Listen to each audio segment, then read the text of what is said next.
오늘 주신 하나님 말씀 보도록 하겠습니다. 역대하 34장 1절에서 7절 그리고 14절에서 21절 말씀입니다. 저와 여러분이 교독하겠습니다. 제가 1절부터 읽고 우리 교독하겠습니다. 요시야가 왕위에 오를 때의 나이가 8세라 예루살렘에서 31년 동안 다스리며 여호와 보시기에 정직하게 행하여 그의 조상 다윗의 길로 걸으며 좌우로 치지치 아니하고 아직도 어렸을 때 곧 왕이 있은 지 8년에 그의 조상 다윗의 하나님을 비로소 찾고 제12년에 유다와 예루살렘을 비로소 정결하게 하여 그 산당들과 아스레 목상들과 아로 새긴 우상들과 부어 만든 우상들을 제거하여 버리매 무리가 왕 앞에서 바알의 제단들을 헐었으며 왕이 또 그 제단 위에 높이 달린 태양상들을 찍고 또 아세라 목상들과 아로 새긴 부상들과 부어 만든 우상들을 빻아 가루를 만들어 제시하던 자들의 무덤에 뿌리고 제사장들의 뼈를 제단 위에서 불살라 유다와 예루살렘을 정결하게 하였으며 또 므낫세와 에브라임과 시므온과 납달리까지 사면 패한 성읍들에도 그렇게 행하여 제단들을 허물며 아세라 목상들과 아로 새긴 우상들을 빻아 가루를 만들며 온 이스라엘 땅에 있는 모든 태양상을 찍고 예루살렘으로 돌아왔더라. 14절입니다. 무리가 여호와의 전에 헌금한 돈을 꺼낼 때 제사장 힐기야가 모세가 전한 여호와의 율법책을 발견하고 힐기야가 서기관 사반에게 말하여 이르되 내가 여호와의 전에서 율법책을 발견하였노라 하고 힐기야가 그 책을 사반에게 주매 사반이 책을 가지고 왕에게 나아가서 복명하여 이르되 왕께서 종들에게 명령하신 것들을 종들이 다 준행하였나이다. 또 여호와의 전에서 발견한 돈을 쏟아서 감독자들과 일꾼들에게 주었나이다 하고 서기관 사반이 또 왕에게 아뢰어 이르되 제사장 힐기야가 내게 책을 주더이다 하고 사반이 왕 앞에서 그것을 읽음에 왕이 율법의 말씀을 듣자 곧 자기 옷을 찢더라. 왕이 힐기야와 사반의 아들 아히감과 미가의 아들 압돈과 서기관 사반과 왕의 시존 이사에게 명령하여 이르되 함께 읽겠습니다. 너희는 가서 나와 및 이스라엘과 유다의 남은 자들을 위하여 이 발견한 책의 말씀에 대하여 여호와께 물으라. 우리 조상들이 여호와의 말씀을 지키지 아니하고 이 책에 기록된 모든 것을 준행하지 아니하였으므로 여호와께서 우리에게 쏟으신 진노가 크도다 하니라. 아멘. 하나님의 말씀입니다. 네, 우리 교회 사랑 주간 맞이해서 우리 나눠드린 리플렛을 참고하셔서 여러분들의 마음의 우상들을 체크하시고 또한 우리 오늘 기도한 것처럼 주님의 몸된 성전을 보수하는 일에 다윗의 마음을 품고 또 다윗이 하나님의 성전을 지으려 했던 그 마음, 그 귀한 마음에 여러분들도 함께 동참하여 하나님의 전을 보수하는 일에 함께 마음을 모아주시면 좋겠습니다. 특별히 오늘 이 말씀을 우리 준비하면서 마음의 성전을 정결케 하라, 내 마음의 성전을 정결케 하라 라는 주제로 말씀을 준비했습니다. 오늘 우리 모두에게 주시는 하나님의 말씀이 있는 줄로 믿습니다. 우리 이 교회 사랑 주간은 우리 교회의 6월절과 같은 주간입니다. 오늘 우리 기도해 주신 대로 우리 교회가 부도로 망할 수밖에 없었던 시기가 있었습니다. 저도 2003년부터 교회에 와서 이 교회를 섬기면서 그 어려웠던 시기를 보낼 수 있었던 것은 한편으로 보면 하나님께서 마치 그 출애굽의 어려운 시기를 지나게 하시고 광야의 시간을 지나게 하셨던 것처럼 그런 과정을 보게 하면서 하나님께서 이 모든 것을 이루셨고 구원하셨다는 것을 보고 듣고 그것을 증언하라고 또한 알게 하신 것 같습니다. 이번 우리 교회 사랑 주간을 보내면서 하나님께서 우리 모두를 살리셨고 이 교회를 구원하셨으며 앞으로도 이 교회를 통하여 하나님의 놀라운 일꾼들이 구원받고 세워지고 쓰임받게 될 줄로 믿습니다. 그래서 우리가 이 교회를 주신 우리 하나님 또한 구원해 주신 하나님께 감사를 올려드리며 찬양하며 그분의 은혜를 기억하는 주간이 바로 이 교회 사랑 주간이 되겠습니다. 저는 이제 말씀을 준비하면서 단지 교회가 건물이 아니라 하나님의 사람들, 바로 여러분들이 교회이기 때문에, 성전이기 때문에 하나님께서 우리에게 정말 원하시는 것이 무엇일까라고 했을 때 하나님의 거룩한 성전이 되는 것, 정말 하나님의 영이 거하고 언제 어디든지 무엇을 하든지 여러분들이 가는 곳마다 하나님의 임재가 충만한 그런 성전이 되도록 우리가 정결케 되는 것이 하나님이 정말 원하시는 것이라 하는 그 마음을 품게 되었습니다. 오늘 이 요시야 왕에 대한 이야기를 우리가 함께 말씀을 읽었는데, 이 말씀을 중심으로 하나님께서 우리에게 무엇을 말씀하시고 어떻게 하기를 원하시고 우리에게 부어주신 은혜가 무엇인지를 함께 좀 나누고자 합니다. 자, 이 역대하 34장은 이 요시야 왕이라고 하는 왕의 종교개혁 이야기가 담겨 있습니다.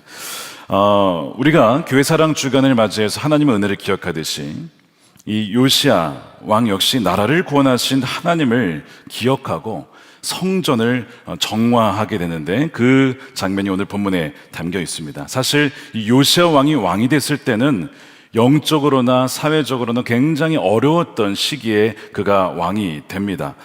그가 왕이 됐을 때 불과 8살이었죠. 굉장히 어린 나이에 왕이 됐는데, 당시의 상황은 성전에 온갖 우상들이 있었고 온 백성들이 우상을 숭배하고, 또한 성전은 방치된 채 훼손이 되어 있었던 상태의 이 요시야가 왕이 되게 됩니다. 이런 상태에서 그가 왕위를 이어갈 때 무엇을 해야 했을까? 그의 마음에는 성전을 정결하게 된다, 그 마음을 품게 된 것이죠. 왜 성전이 이런 상태가 되었는가를 여러분 아시려면 그 앞에 바로 아몬 아버지, 그리고 그 위에 할아버지였던 므낫세 왕을 여러분 아셔야 됩니다. 이 므낫세 왕은 남유다의 왕들 중에 가장 악한 왕으로 꼽히는 왕입니다. 근데 이 므낫세 왕이 누구의 아들이냐면 선한 왕으로 꼽히는 히스기야 왕의 아들이에요. 선한 왕의 아들이 가장 악한 왕이 됐다는 것은 굉장히 아이러니한 이야기입니다. 이 므낫세가 무엇을 했냐면 성전에 우상들을 드린 겁니다. 우상들을 드리고 이루할 성신이라고 하는 태양과 별과 이런 이 피조물을 숭배하는 그런 우상들을 막 이 성전에 가져오게 된 거예요. 여러분, 성전은 하나님을 예배하는 곳입니다. 이스라엘의 영적인, 또한 경제적인, 정체적인 이 모든 것의 중심, 하늘과 땅이 만나는 곳, 하나님의 나라가 임재하는 곳, 바로 그것이 성전입니다. 그런 바로 그곳에 온갖 우상들을 끌어들인 자가 바로 이 므낫세예요. 여러분, 므낫세 통치가 55년입니다. 굉장히 오랫동안 통치했어요.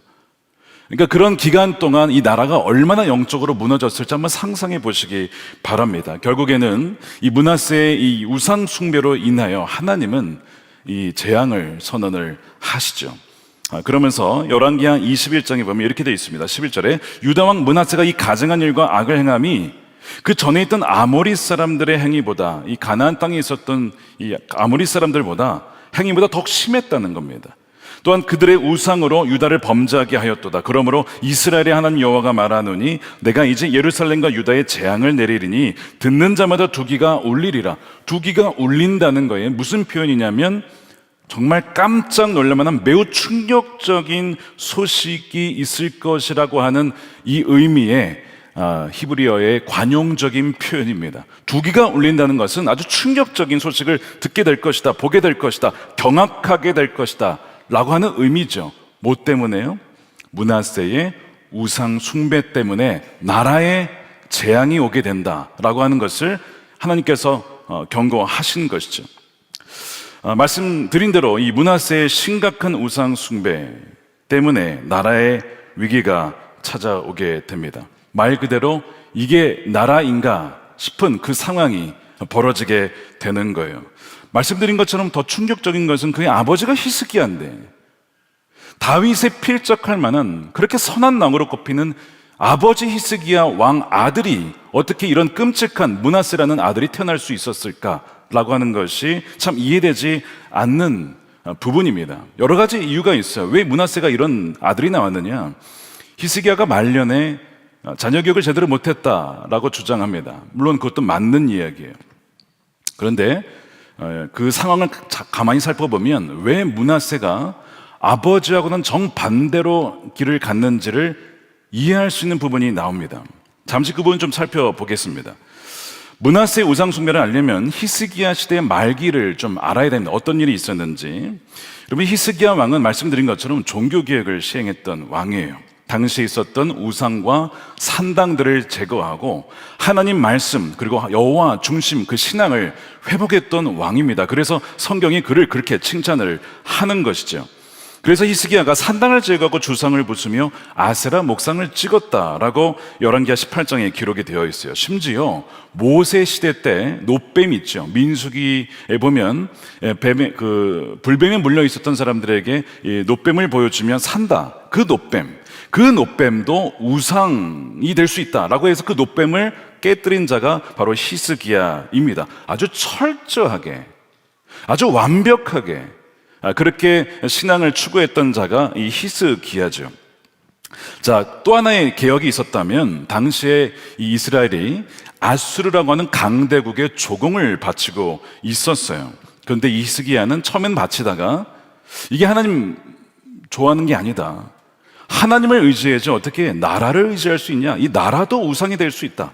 그래서 히스기야가 과감히 아수르를 배반을 합니다. 여러분, 아수르는 지금의 어떻게 보면 중국과 미국과 같은 강대국이에요. 어떻게 보면 중국에 더 비유할 수 있겠습니다. 강대국이에요. 근데 그 중국과 아수르 정책, 강대국과 반대하여 떠나가겠다는 것이죠. 그런 결단을 내리게 돼요. 열왕기하 18장 7절 보십시오. 여호와께서 그와 함께 하시며 그가 어디를 가든지 형통하였더라. 저가 아수르 왕을 배반하고 섬기지 아니하였고. 여러분, 국제 정치의 정의는, 저스티스는 뭐냐면 힘입니다. 국제 정치는 힘의 논리로 움직여요. 근데 그런 힘의 논리로 움직이는 시대에, 그런 정치 사회, 국가적인 사회 속에서 그거를 거부한다는 것은 거의 자살행위입니다. 근데 지금 이 히스기야가 하나님을 의지하여 아수르를 반대했다는 거예요. 이게 히스기야가 참 위대한 점입니다. 대단한 믿음의 사람이에요. 어느 왕이 이런 일을 할 수가 있겠습니까? 그런데 문제는 뭐냐면 아수르를 배반했기 때문에 아수르가 이 남유다를 침공하게 됩니다. 주전 701년 아수르 왕 하사넬이 유다를 침공해서 상당 지역을 유린하게 됩니다. 예루살렘을 포위하게 됩니다. 이때 히스기야가 옷을 찢으며 회개하고 하나님의 도움을 간절히 구하게 되죠. 열왕기하를 가만히 읽어보면 이 처음에 히스기야가 이제 쳐들어오니까 대항을 하다가 안 되겠다 싶어서 조공을 바치는 장면이 나와요. 그러니까 그가 믿음으로 결단하긴 했지만 흔들리는 장면이 나옵니다. 그러다가 나중에 결국에는 하나님께 온전히 도움을 구하는 장면이 나오죠. 기도함으로써 하나님께서 이 아수르 18만 5천 명의 군대를 물리쳐 주십니다. 그래서 이제 승리를 거두어요. 자, 이것이 이제 히스기야 말년에 있었던 이야기입니다. 자, 이걸 보면 여러분 어떤 생각이 드세요? 히스기야가 믿음으로 반응해서 결국 하나님께서 아수르 군대를 물리쳐 주셨다라고 기억을 하실 겁니까? 아니면 히스기야가 믿음으로 살다가 엄청난 어려움을 겪었다, 이렇게 기억을 하시겠습니까? 여러분 둘 다일 겁니다. 보는 사람에 따라서 이렇게 볼 수도 있고 저렇게 볼 수도 있어요. 정말 믿음의 사람이야 라고 볼 수도 있고, 아니 괜히 그거 아수르 이렇게 반대해가지고 나라 어렵게 만들어 실제로 이 아수르의 침공으로 말미암아 인구가 절반 정도로 줄고 땅을 빼앗기고 이런 일들이 있었어요. 나중에 회복하긴 했지만 그런 어려움을 겪은 거예요. 자, 이렇게 된 다음에 나중에 이제 므낫세가 태어나고 그 마지막 15년, 히스기야의 마지막 그 15년 기간에 므낫세가 태어나서 자라게 되는데 아마 이 므낫세를 제대로 말씀으로 양육하지 못했던 것 같습니다. 므낫세가 왕이 됐을 때 나는 아버지와 다르게 할 거야 라고 완전히 다른 노선을 걸어요. 아수르 제국에 대해서 철저한 굴복과 충성을 하게 됩니다. 이런 거예요. 아버지가 믿음으로 살았는데 우리는 너무 고난이 많았다는 거예요. 그러니까 나는 믿음대로 살지 않겠다. 하나님을 섬긴 결과 이 나라에 전쟁이 왔다. 그러니 나는 하나님만이 아니라 다른 우상들, 더 강력한 신을 섬기겠다. 이것이 므낫세의 선택이었던 것이죠. 이렇게 비유를 들 수가 있겠습니다. 힘들게 목회를 하신 목회자 자녀 중에 정말 하나님이 이 믿음 좋은 자녀들을 주신 경우도 있지만 정반대의 자녀를 주신 경우도 종종 있습니다. 나는 우리 부모님 보니까 그렇게 가난하게 살기 싫어. 나는 부모님처럼 살지 않을 거야. 이렇게 해서 엇나가는 경우가 있어요. 믿음 좋은 부모님이 평생의 삶을 다 바쳐 주님께 헌신하신 분들이 참 많이 있습니다. 근데 그러던 중에 가족 중에 병에 걸리거나 혹시 사고를 당하면 자녀들이 이런 생각을 할 수가 있습니다. 하나님을 섬긴 결과가 이것인가? 고난에 대한 신학이 없는 그 아이들에게 믿음이 무슨 소용인가? 난 이렇게 살고 싶지 않아 라고 해서 그 반동으로 신앙을 버리는 참 안타까운 일이 발생할 때가 있습니다. 바로 므낫세가 그런 케이스였던 것이죠. 하나님을 섬긴 결과 우리나라는 너무 고통을 당한 거 아니냐? 그러니까 나는 아수르를 섬기고 충성을 맹세하겠다. 그래서 실용주의적인 선택을 하게 됩니다. 여호와 중심의 신앙의 순수성을 그가 희생을 하면서 완전히 그냥 아수르에 맞는 정책을 다 펴게 되는 것이죠. 게다가 그러면서 우상들을 가져오게 되는 거예요. 자, 크게 5가지 정책을 펼칩니다. 첫 번째, 산당을 부활시킵니다. 여러분, 산당은 예루살렘 성전이 아니라 지방에서 사람들이 임의대로 편의대로 예배할 수 있도록 자기네들이 만든 그런 제단입니다. 여러분, 그 산당은 원래 다 폐지를 했어야 되네요. 이스개가 다 없애버렸던 것인데 다시 이 므낫세가 다 부활을 시킵니다. 두 번째, 바알과 아세라 제단을 설치합니다. 여러분, 이 바알과 아세라는 풍요와 다산의 여신이죠. 그러니까 당시에 이 가나안 땅에 있었던 우상, 주변 나라들에 있었던 우상, 그 신을 받아들이는데 받아들이는 정도가 아니라 므낫세 시대에는 성전 내부에 아세라 상이 들어오게 돼요. 이거 국가 차원에서 여호와 앞에 여신 숭배를 병행했다는 겁니다. 여신 숭배를 병행한 거예요. 그러니까 지금도 마치 하나님의 어머니라고 여신이 있는 것 마냥 가르치는 이단들이 있습니다. 마찬가지로 그 당시에도 여호와 하나님과 여신이 있었다, 뭐 이렇게 하나님과 이 우상을 동시에 섬기는 건데 이게 므낫세가 했던 일입니다.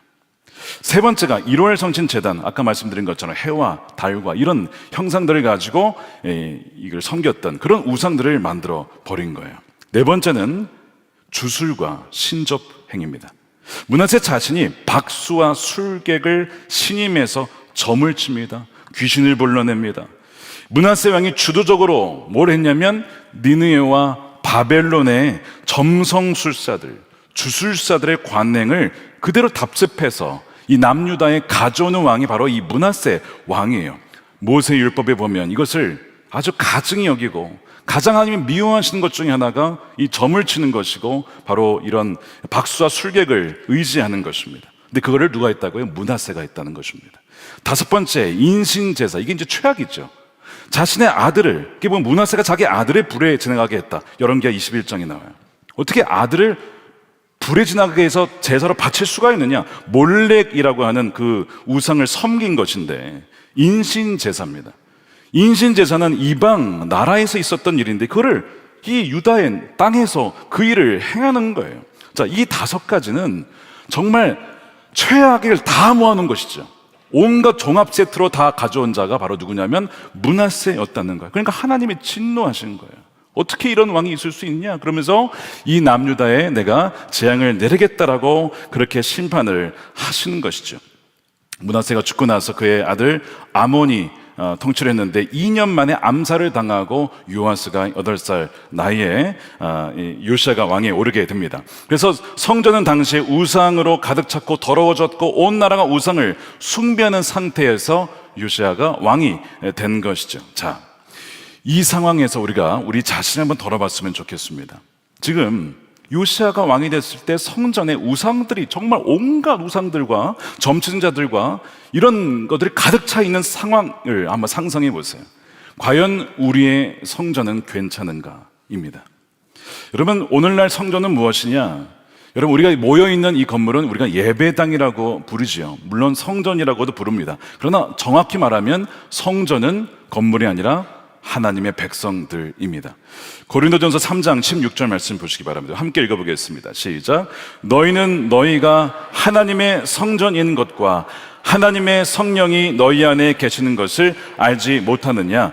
누구든지 하나님의 성전을 더럽히면 하나님이 그 사람을 멸하시리라. 하나님의 성전은 거룩하니 너희도 그러하니라.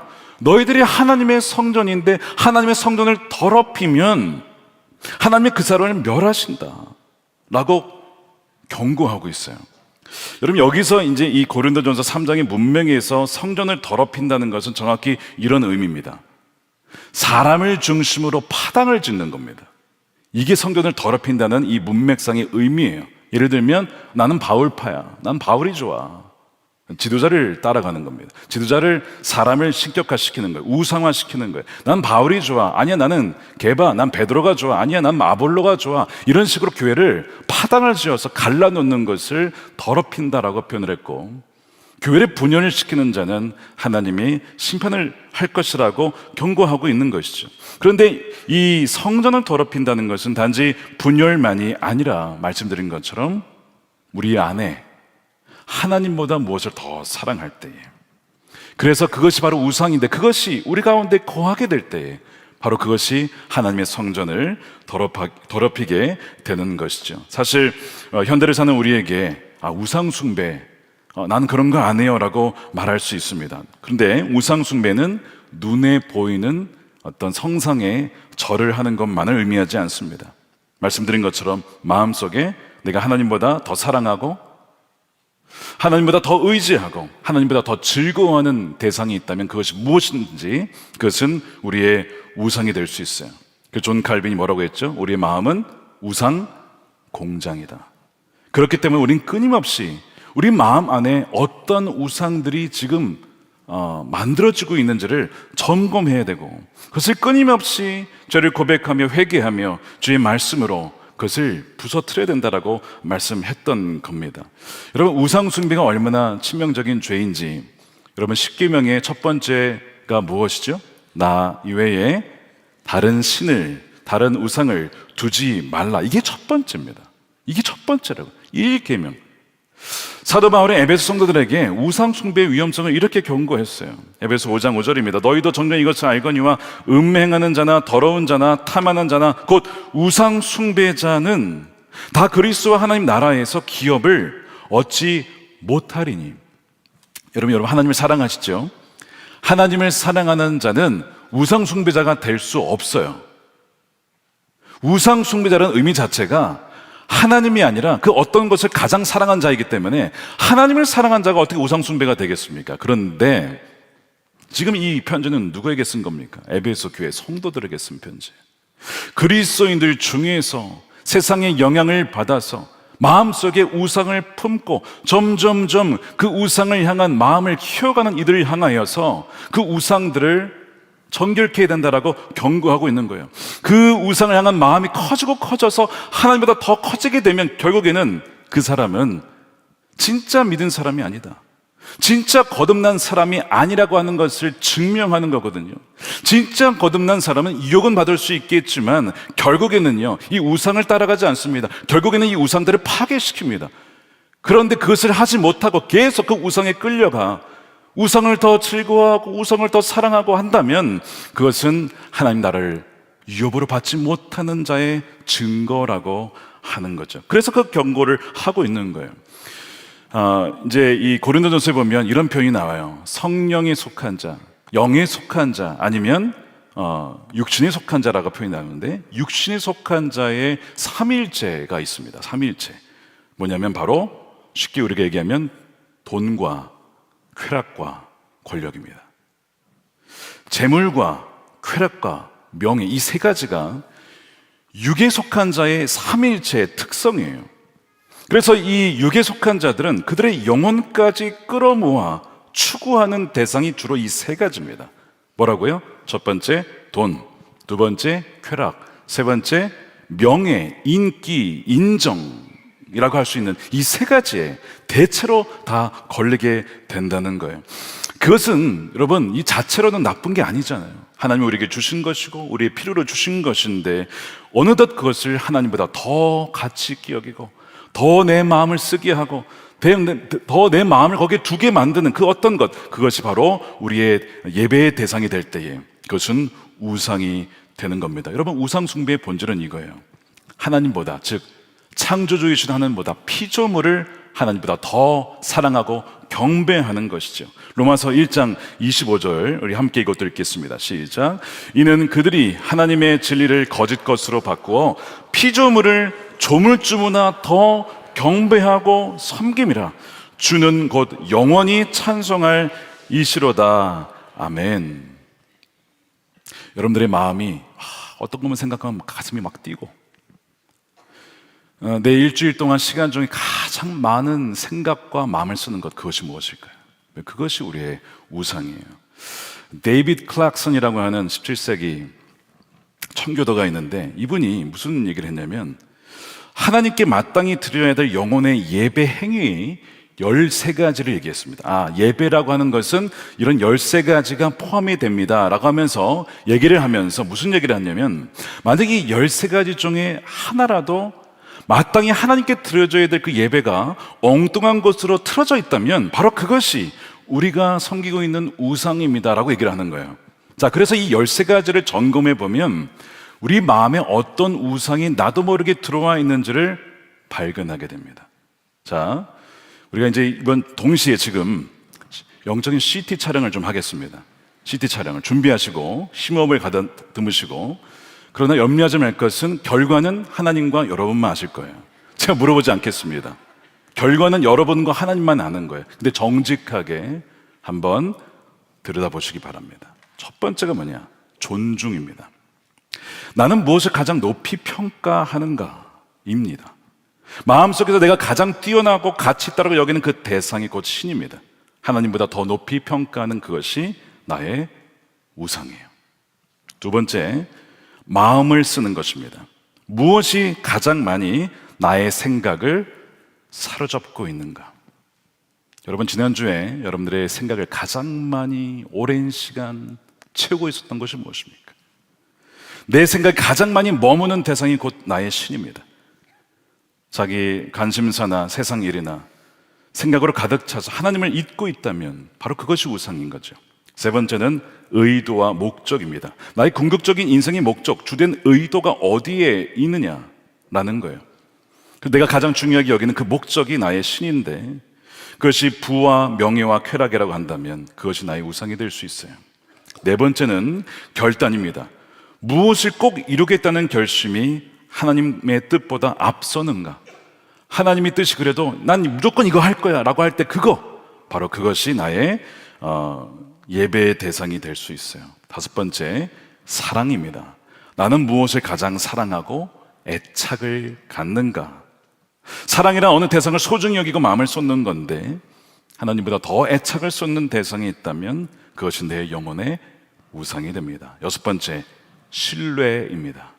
나는 궁극적인 안정과 안전을 어디에서 찾는가? 이것만 있으면 내 인생에 참 편하고 두려움이 없을 텐데 라고 하는 그것, 내가 정말 의지하는 것, 그것이 뭡니까? 그것이 바로 내가 섬기는 신입니다. 일곱 번째는 두려움이에요. 내가 가장 두려워하는 대상이 무엇인가? 그거 없으면 나 너무 두려울 것 같아 라고 하는 그 두려움의 대상. 내가 가장 두려운 존재가 내가 섬기는 신입니다. 여덟 번째, 나는 미래의 희망을 어디에 두고 있느냐? 그거 있으면 난 미래의 소망이 있는 거야. 그거 있으면 난 미래의 희망이 있어. 어떤 상황이 와도 그거 있으면 나는 흔들리지 않아. 그게 뭐냐는 거예요. 아홉 번째, 갈망입니다. 내 마음속 깊은 갈망은 무엇을 향하고 있느냐? 내가 정말 원하는 것, 내 마음속에 막 일어나는 것, 그것이 죄물입니까? 쾌락입니까? 인정입니까? 성공입니까? 세상 욕구가 하나님을 향한 갈망보다 크다면 그 욕구가 바로 우상이 될 수 있죠. 열 번째는 즐거움이에요.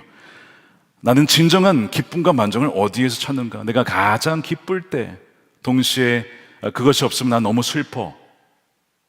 그 기쁨의 만족이 어디에서 오는가? 11번째는 나는 어디에 가장 열정을 쏟는가? 여러분, 우리 일을 하다 보면 우리 일에 열정을 쏟을 수 있죠. 근데 그 일을 열정을 쏟는 이유가 뭐예요? 무엇 때문에 거기에 그렇게 마음을 쏟는 것입니까? 그걸 봐야 된다는 것이죠. 열정의 대상, 내가 하나님에 대해서는 미지근한데 거기에 대해서는 너무 내 열정이 들어요.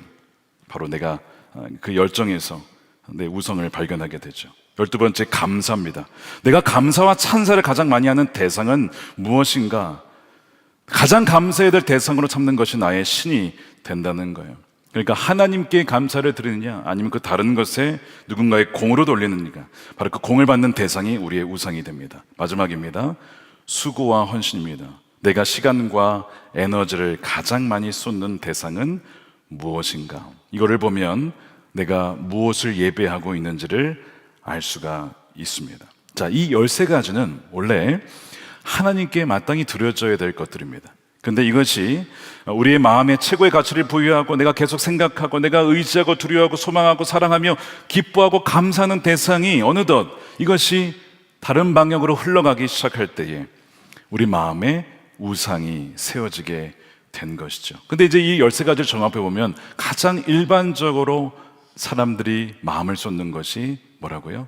돈과 명예와 인정, 쾌락, 이런 것들입니다.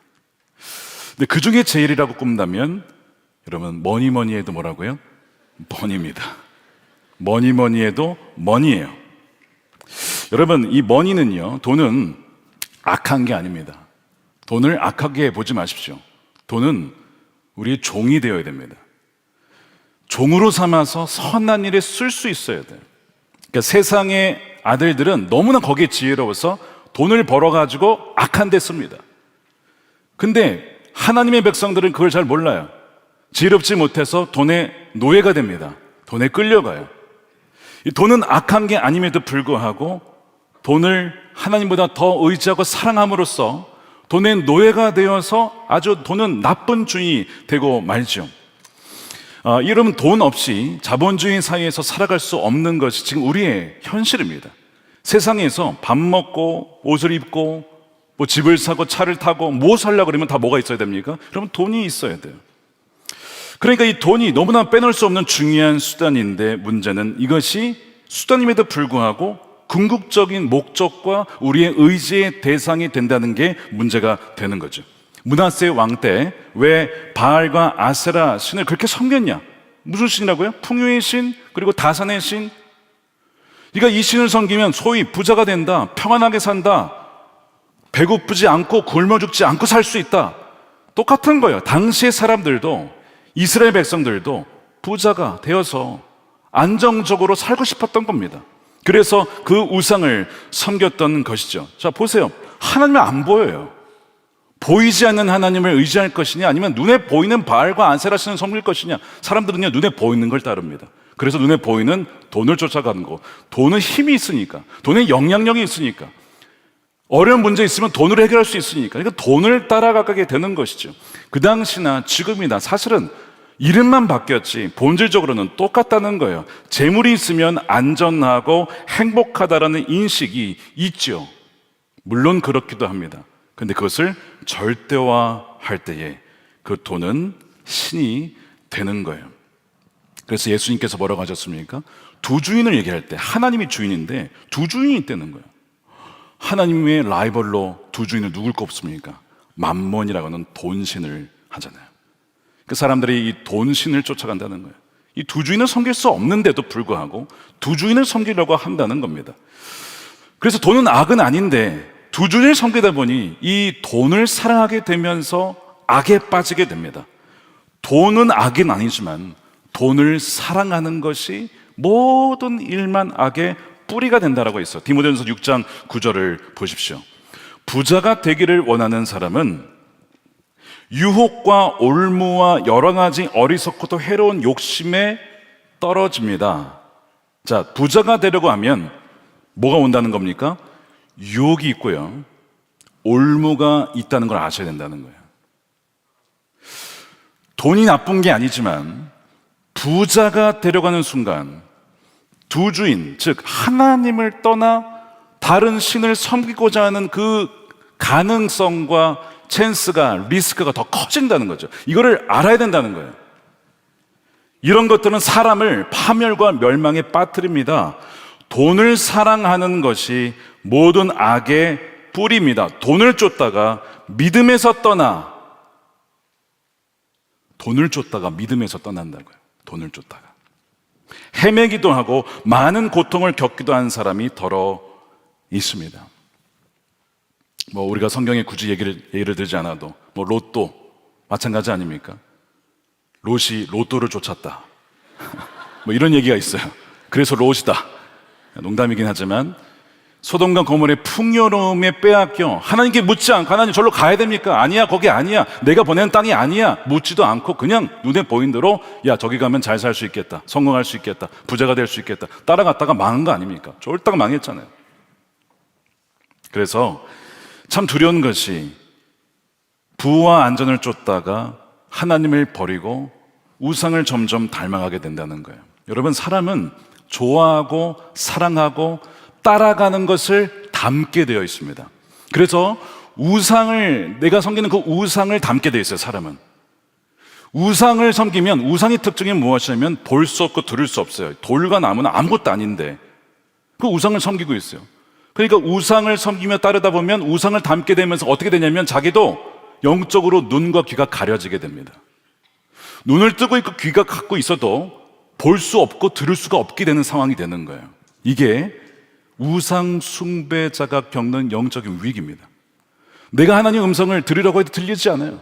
말씀을 들으면 막 졸리고 힘들고 막 꼬꾸라지고 주님 말씀하시다 알아듣지 못하고 이렇게 되는 거예요. 왜? 우상을 쫓아갔기 때문에. 우상처럼 듣지 못하게 되고 보지 못하게 된다는 것이죠.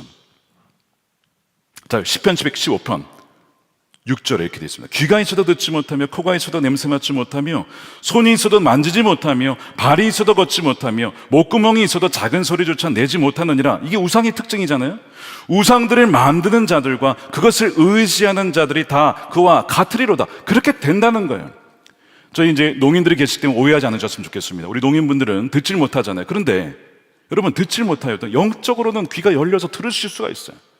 마찬가지로 우리는 귀가 있지만 오히려 우리가 못 들을 수도 있습니다. 뭘 하게 되면요? 우상을 쫓아가면. 귀가 있어도 하나님 음성을 듣지 못한다고요.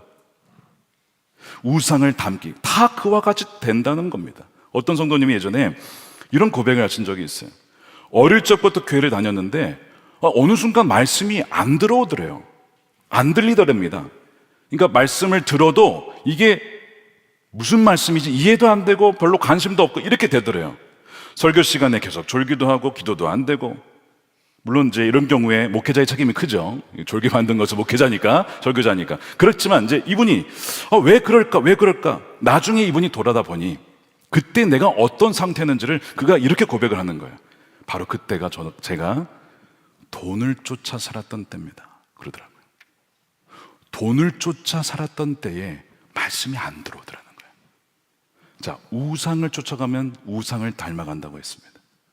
그 일을 그분이 겪으면서 그 고백을 하시는 거예요. 돈신을 쫓아 살다 보니까 저도 말씀이 들리지 않더랍니다. 영적으로 서서히 죽어갔습니다. 이런 고백을 하셨어요. 여러분, 개인만이 아니라 나라 전체가 그렇게 될 수 있어요. 지금 이 나라의 정치적, 경제적, 사회적 위기와 재앙이 막 일어나고 있어요. 전문가분들이 나름 이 국가적 위기 상황에 대한 원인을 분석해서 막 신문에 내고 보도를 합니다. 예를 들면 지금 나라의 핵심 기술력이 빼앗겼다, 유출이 되었다. 그래서 우리나라의 대표적인 기업들이 이제는 중국에 밀리기 시작했다, 뭐 이런 얘기를 해요. 그것도 맞는 얘기예요. 어떤 분들은 정치, 법조계, 하나님의 공의가 무너졌다, 막 이런 얘기를 해요. 뭐 그것도 맞는 이야기입니다. 그런데 이런 진단들이 다 맞는 이야기인데, 여러분, 이런 원인들은요, 어떻게 보면요, 피상적인 진단일 수 있어요. 이런 원인이, 물론 원인은 맞지만, 여러분, 이 원인은요, 실은 결과입니다. 무슨 말인지 아시겠습니까? 자, 이것이 원인입니다라고 하는 그 위기들. 기술력을 빼앗겼습니다. 누가 유출시켰습니다. 법조계에 뭐가 정의가 무너졌습니다. 이런 원인이라고 했던 것들이 원인도 맞지만 사실은 결과이기도 합니다. 어떤 결과일까요? 하나님이 왜 이런 상황을 허락하셨을까? 하나님이 빼앗기게 하셨을까? 하나님 모르셔서 그렇게 무너졌을까? 하나님이 실수하셔서 이 나라가 그렇게 됐을까?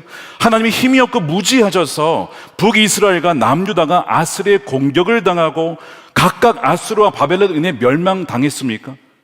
하나님은 내가 몰랐다. 내가 너를 지켜주지 못했다. 내가 모르는 일이 벌어졌네. 미안하다. 하나님이 그러셨냐고요? 아니죠. 하나님 다 알고 있었습니다. 아니, 하나님이 하셨어요. 하나님이 북이스라엘을 아수르를 통해서 멸망시키셨고 남유다를 바벨론을 통해서 멸망시키셨어요.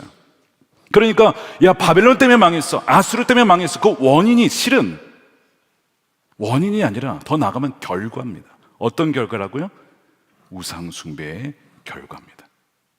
우상숭배가 진짜 원인이었던 것이죠. 우상숭배.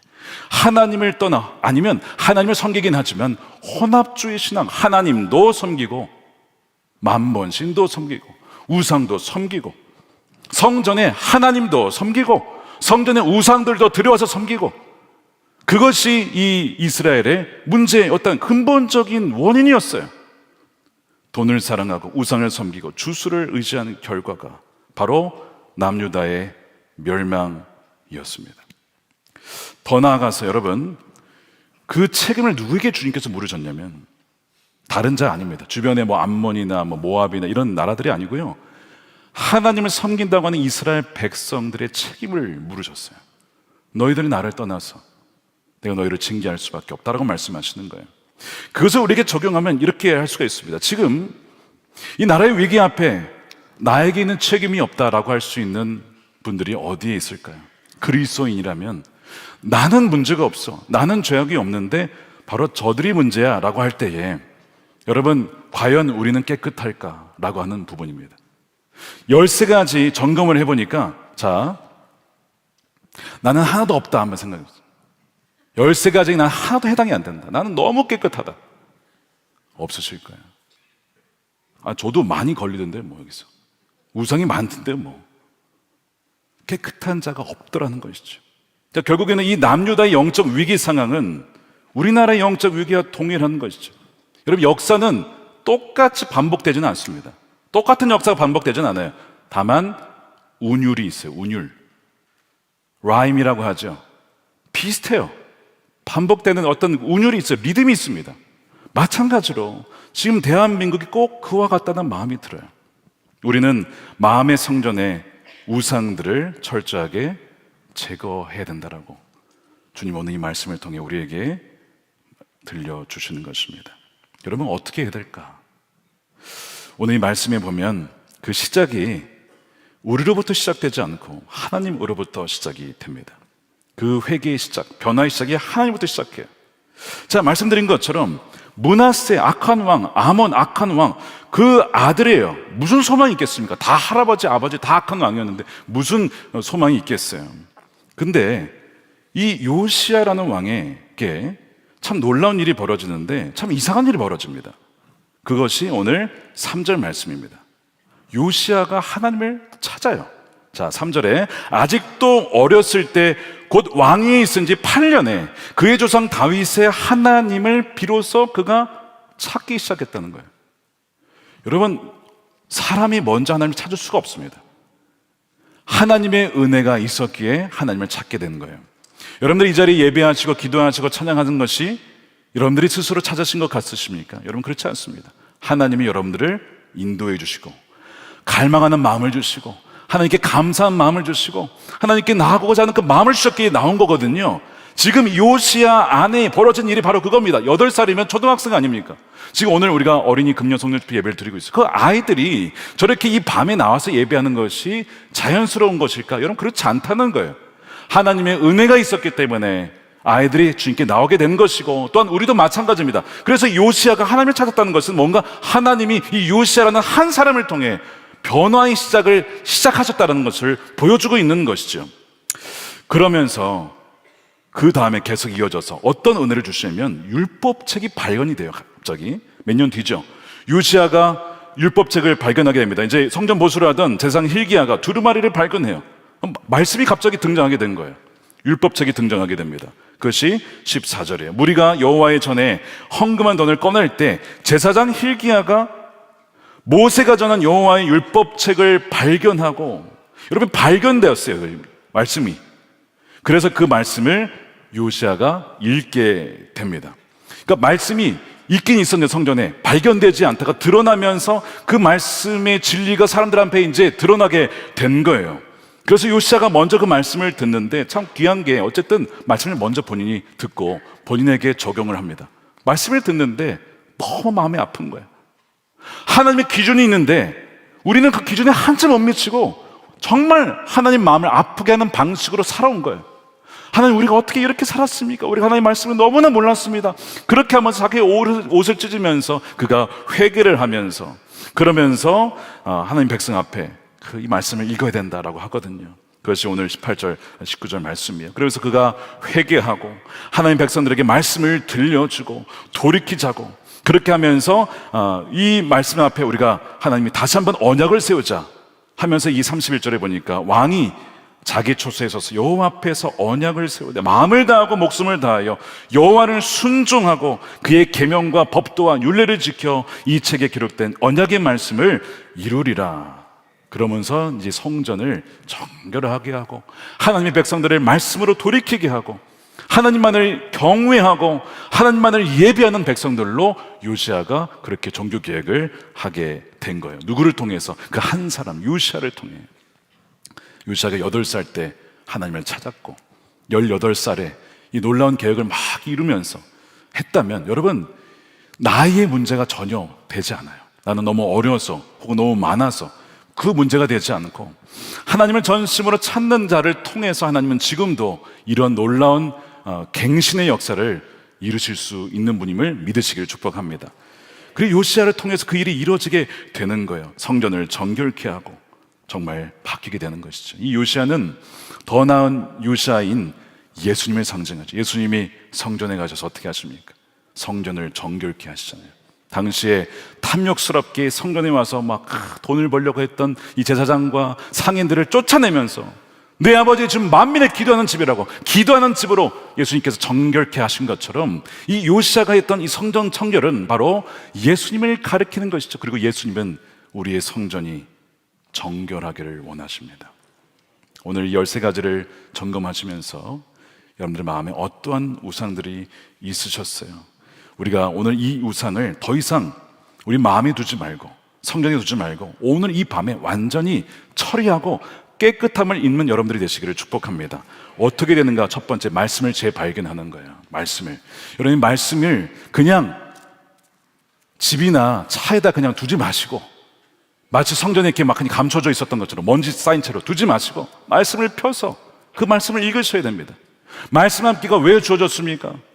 말씀 읽기 어려운 분들에게 하나하나 말씀을 쪼개가지고 설명하고 할 수 있도록 가이드를 해드린 거예요.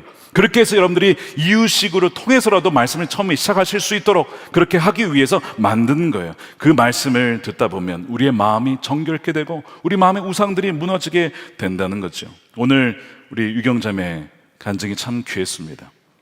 돈과 명예와 수많은 우상들과 두려움으로 마음에 가득 차 있어서 자신의 마음에 복음이 없었다라고 그가 고백을 했잖아요. 그래서 내 삶이 무너져 있었는데 갑자기 왜 작년에 언니가 10월에 말씀 함께 2권을 갑자기 두면서 묵상을 같이 하자고. 여러분, 이런 일이 우연히 벌어질까요? 갑자기 말씀 함께를 주면서 말씀을 같이 읽자, 묵상하자. 여러분, 이것이 요시야 지금 이 성전에서 말씀이 발견된 것 같은 사건이죠. 그녀에게는. 여러분, 이것이 우리 유경자매에게만 벌어진 일입니까? 우리 모두에게도 마찬가지로 주님은 계속해서 우리에게 말씀을 같이 읽자, 묵상하자, 다시 시작하면 돼. 그렇게 주변에서 권면하고 권유하고 다가오는 분들이 있잖아요. 주님께서 다시 한번 이 말씀을 재발견하여 주의 말씀대로 살아갈 수 있도록 우리를 이끌어 주시는 은혜인 줄로 믿습니다. 그게 말씀을 재발견하는 거예요. 두 번째는 마음을 찢는 회개입니다. 회개. 말씀에 비추다 보면 통회하는 회개가 일어나야 돼요. 이 회개가 은혜인 것은 지금이라도 돌이키면 재앙을 거두어 주겠다라고 약속하신 것이기 때문에 그래요. 그래서 내가 오늘 말씀이 비춰보니까 내 안에 돈을 사랑하는 마음이 있었구나. 나도 모르게 인기와 명예와 권력과 주님을 사랑하기보다 그것을 더 사모하고 의지했던 우상들이 있었음을 알게 되면서 주님, 제가 회개합니다. 이런 회개가 있을 때에 우리의 우상들이 무너지게 되는 거예요. 예전에 한번 어떤 분을 기도해 드리는데 그분이 이제 이런 얘기를 하는 거예요. 목사님, 제가 하나님을 온전히 신뢰하지 못했습니다. 저의 미래에 대해서, 저의 인생에 대해서, 저의 나중에 배우자에 대해서 정말 하나님이 그렇게 해주실까 믿어지지 않더래요. 믿어지지 않으니까 화가 나더랍니다. 그리고 하나님에 대해서 너무 낙심이 들고 화가 나고 이런 마음이 들더래요. 근데 그날 이제 말씀 듣고 기도하는 가운데 마음에 회개가 되더라는 거예요. 하나님, 제가 하나님을 신뢰하지 못했습니다. 그러면서 이제 고백을 하는데 이렇게 기도를 하시는 거예요. 하나님, 너무 죄송해요. 하나님, 죄송해요. 제가 하나님 온전히 신뢰하지 못했어요. 하나님, 죄송해요. 이러면서 막 기도를 하시더라고요. 제가 기도를 해드리면서도 이 고백이 사실은 우리의 고백이잖아요. 신뢰라고 하는 영역에 있어서 내가 하나님을 온전히 신뢰하지 못하고 저거 다른 것을 더 의지하고 양다리 세 다리 거쳤던 그 모습이 우리의 모습이잖아요.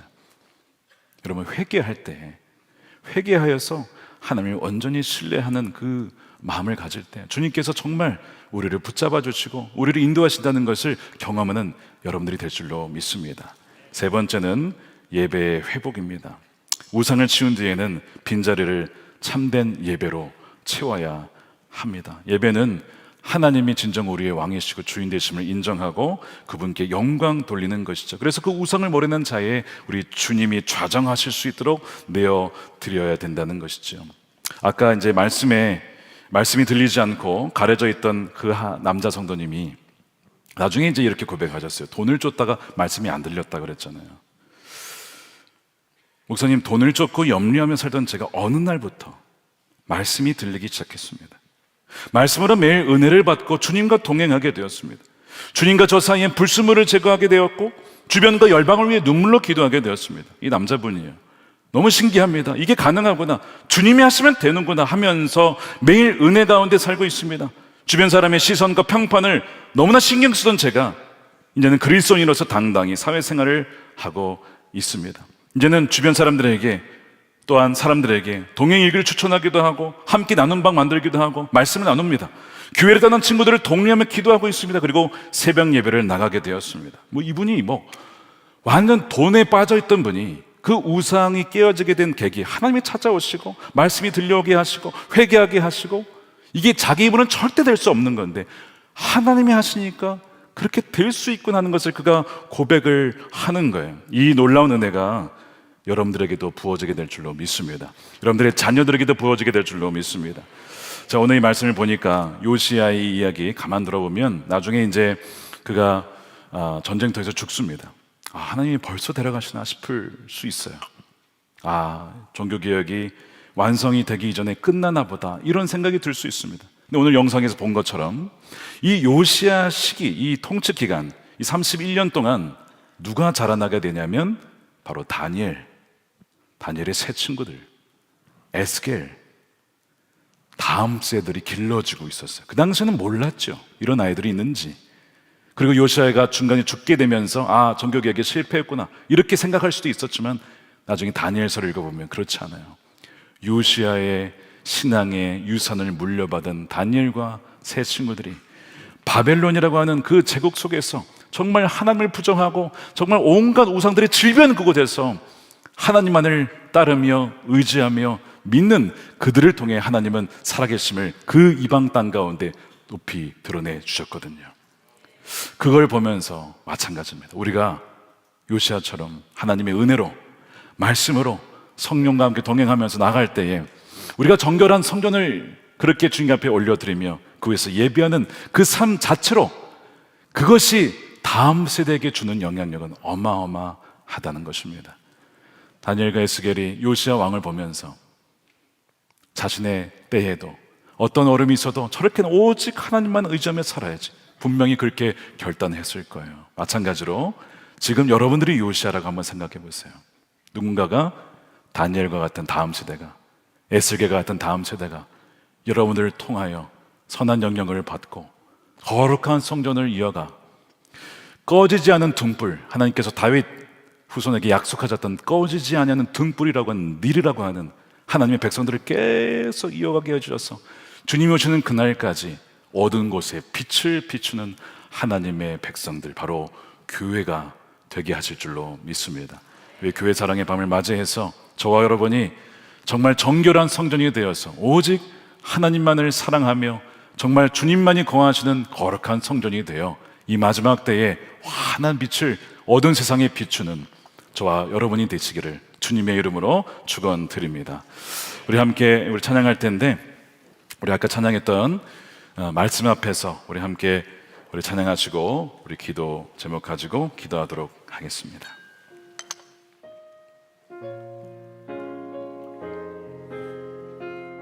우리 요시야 한 명을 통하여서 이루신 그 놀라운 역사를 생각하면서 우리 함께 찬양하겠습니다. 말씀 앞에서 경외함으로 주께 홀로 섭니다. 생명의 말씀 읽고 순종해 주를 예배합니다. 기록된 말씀 힘이 있어서 진리로 우리 거룩해 하며 거룩한 말씀 세세 영원히 복음이 되어 말씀하시네. 손 들고 찬양합니다. 하나님 말씀에 두려워 떠는 그 말씀에 생명을 거는 자, 그 말씀에 생명을 거는 자 한 사람 찾으시는 주님의 약속을 믿어 하나님 말씀에 운명을 거는 자 순종하며 주 따라가는 자 영원한 하나님 나라 일어날 주의 교회여 일어나라. 주 말씀은 우리를 구원에 이르는 지혜인 목숨과 내 뜻 다해 주 말씀 복종하라.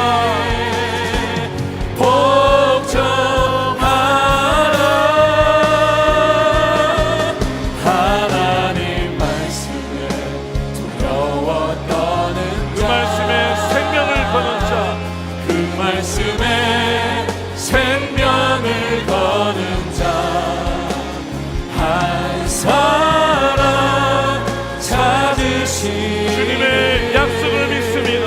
주님의 약속을 믿어 하나님 말씀에 연을 거는 순종하며 주 따라가겠습니다. 순종하며 주 따라가는 자 영원한 하나님 나라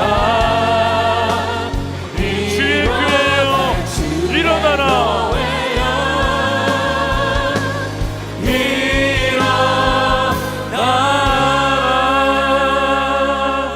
아멘.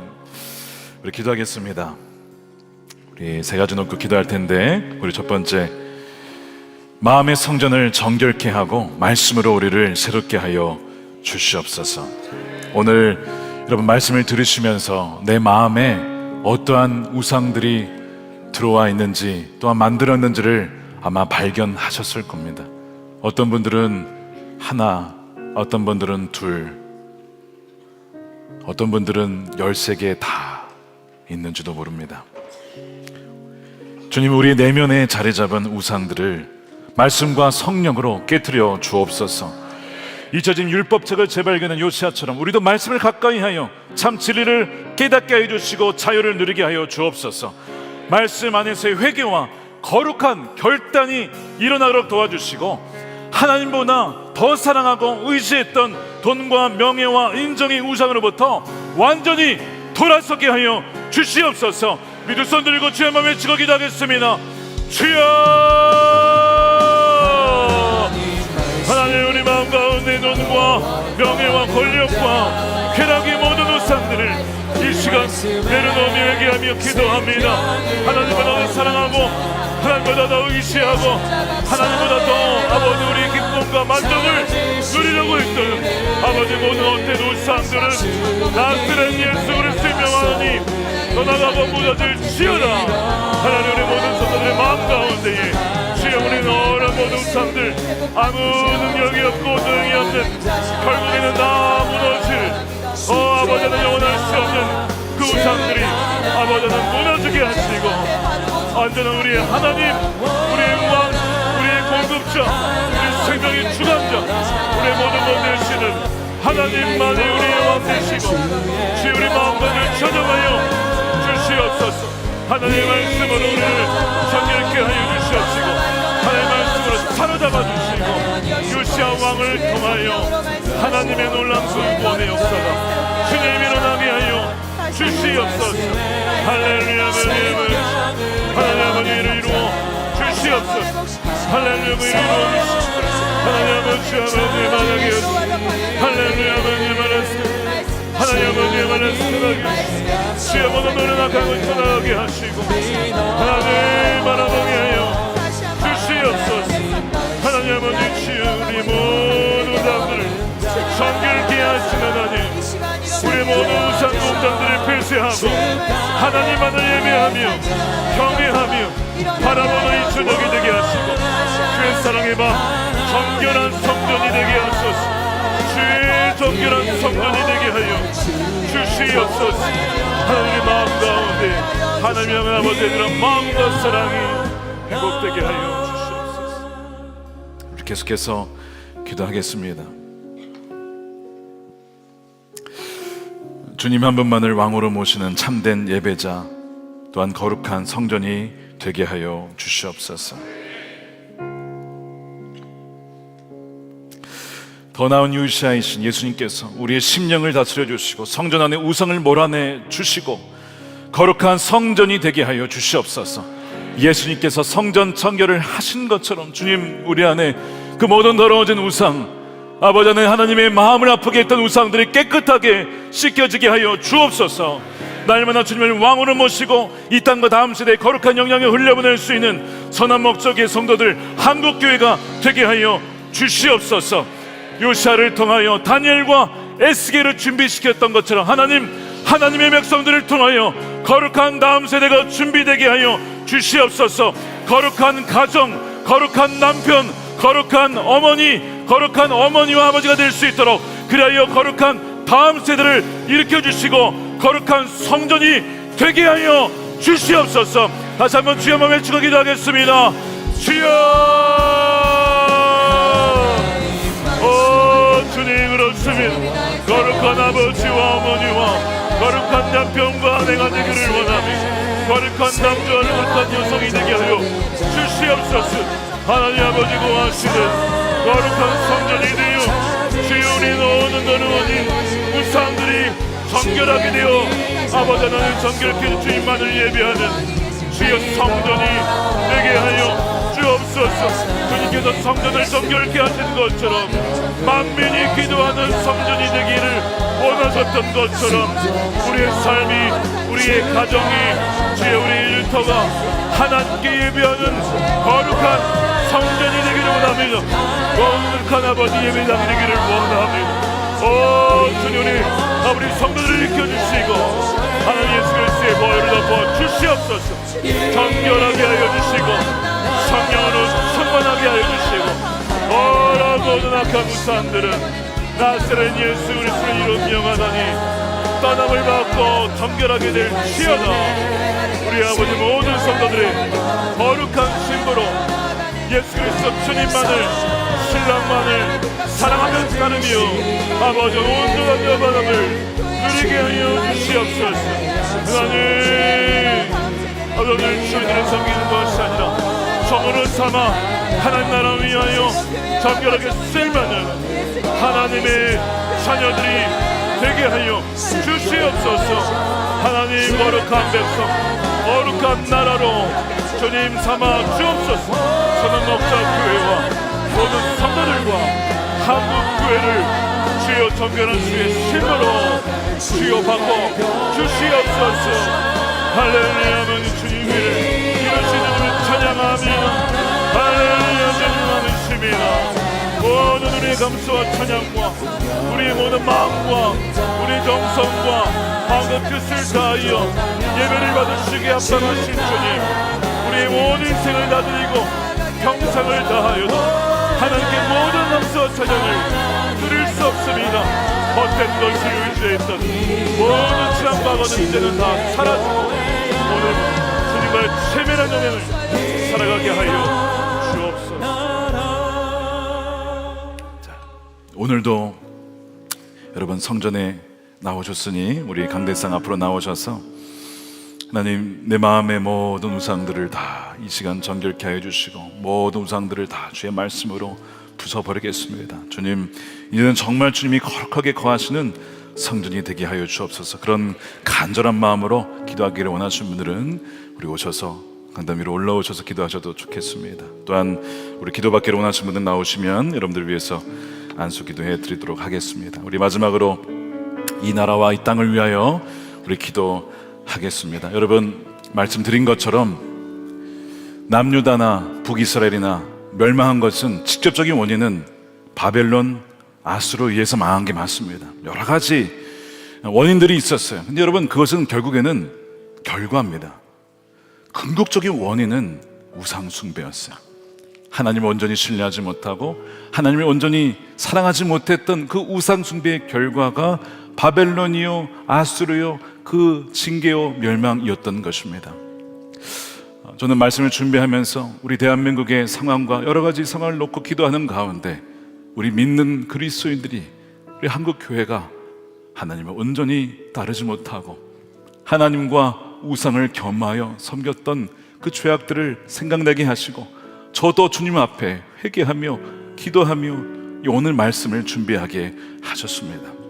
여러분들 안에 있는 그 모든 우상들 이 시간 고백하며 나아갈 때, 주님, 므낫세의 우상 숭배로 심판이 임박했던 남유다를 그러나 요시아를 통하여 긍휼히 여기시고 그렇게 불쌍히 여기셨던 것처럼 지금 우리의 이 우상 숭배의 죄와 불순종을 용서해 주시고 대한민국을 불쌍히 여겨 주시옵소서.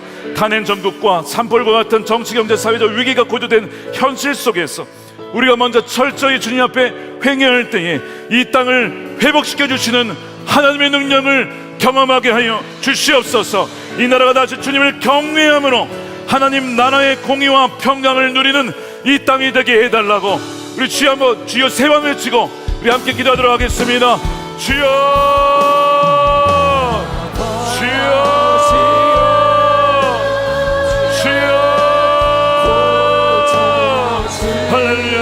우리 모든 이 땅에 모든 죄악과 모든 아픔이 아버지 하나님, 이 죄악들이 우리 아버지 우상 숭배로 인한 것임을 이 시간 회개합니다. 만mon을 사랑하고 숨기며 아버지 쾌락을 사랑하며 아버지 하나님 명예와 권력을 쫓아 하나님과 엄마여 섬겼던 우리의 우상을 아버지 숭배의 죄를 이 시간 고백하오니 주여 용서하여 주옵소서. 하나님 한국교회가 주 앞에 정결하게 되기를 원합니다. 그리스도인들이 주 앞에 정결하게 되기를 원합니다. 하나님 앞에 모든 우상을 고백하오니 주여 우리를 불쌍히 여겨주시고 하나님의 아버지 공의하심으로 덮어 주시옵소서. 하나님의 은혜로 공의하심 가운데 우리가 회개할 때에 하나님의 은혜로 말미암아 주여 우리를 용서하여 주시고 하나님의 존귀하신 아버지 자녀답게 주여 거룩한 백성으로 살아가게 하여 주시옵소서. 엉들린 자들, 엉들린 자들, 아버지는 어려움을 당한 자들, 모든 위기를 당한 자들, 주의 모든 취함으로부터 건져 주시옵소서.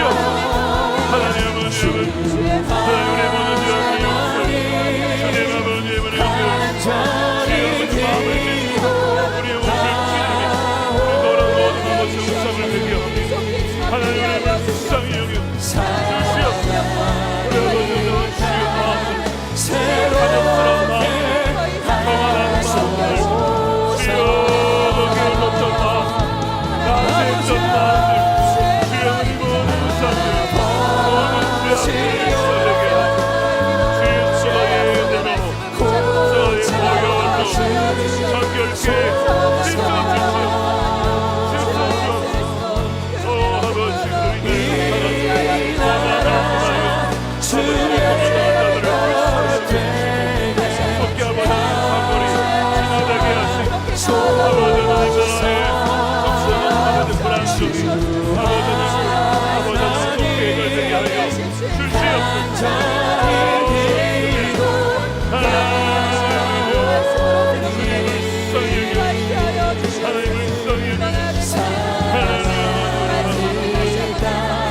하나님을